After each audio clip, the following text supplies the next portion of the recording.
اور اس موقع پہ بھی 27ویں آئینی ترمیم کے موقع پہ بھی ہم نے صرف ایک بات کی، اور میں شکر گزار ہوں وزیر اعظم پاکستان کے ایم کیو ایم کی بہاف پر، میں شکر گزار ہوں فیڈرل کیبنٹ کا، پی ایم ایل این کا، میں علیم خان صاحب کا، میں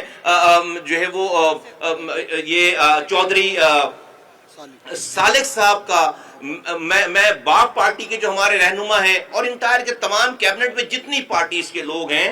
میں ان سب کا شکر گزار ہوں، اور میں پیپلز پارٹی کے انڈیویجول دوستوں کا بھی شکر گزار ہوں، میں پی ٹی آئی کے بہت سارے دوستوں کا بھی شکر گزار ہوں کہ سب نے جن کے میں نام لے رہا ہوں، اور میں ایمل ولی صاحب کا شکر گزار ہوں کہ ووکل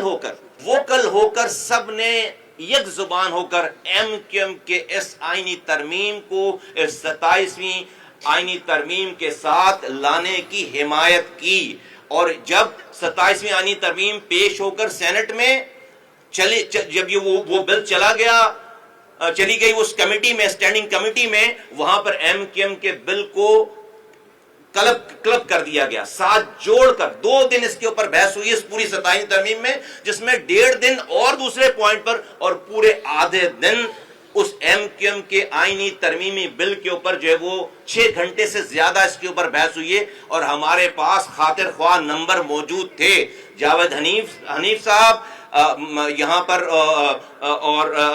حفیظ صاحب اور حسان صابر، یہ 3 افراد تھے جو کہ ایم کیو ایم کی نمائندگی کر رہے تھے،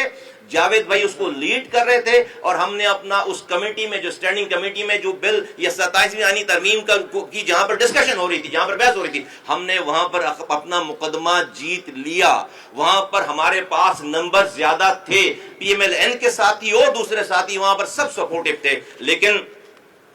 وہ کہتے ہیں نا ملک کے وسیع تر مفادات میں ڈیفینیٹلی، اور اس میں کوئی چھپی بھی بات نہیں، اور ہم شائع ہوئے نہیں کرتے، اور ہم الزام بھی نہیں لگا رہے، ہم بات کر رہے ہیں۔ پاکستان پیپلز پارٹی اس بل کو اس 27ویں ترمیم میں سپورٹ کرنے کے لیے تیار نہیں تھی، تو ایک ڈیڈ لاک آیا، اور اس ڈیڈ لاک کی وجہ سے ہمیں یہ بات کہی گئی وزیر اعظم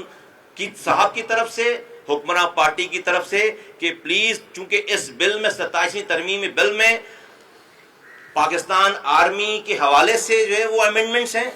اس 27ویں آئینی ترمیم میں جوڈیشری کے حوالے سے امینڈمنٹ ہے، ملک کا ایک جو ہے وہ ایک اسٹریٹجک بہت سارے ڈیسیجن ہیں، تو اور یہ جو ہمارا بل ہے یہ بھی کسی بھی ایشو سے کم اہم ایشو نہیں تھا، لیکن ایم کیو ایم سے ریکویسٹ کی گئی یہ بات کہتے ہوئے کہ ہم سب لوگ اس کی سپورٹ کرتے ہیں، لیکن ہمیں ایک موقع اور دیجیے، اور بہت جلد ہم اس کو اگلی ترمیم میں انشاءاللہ تعالی شامل کریں گے۔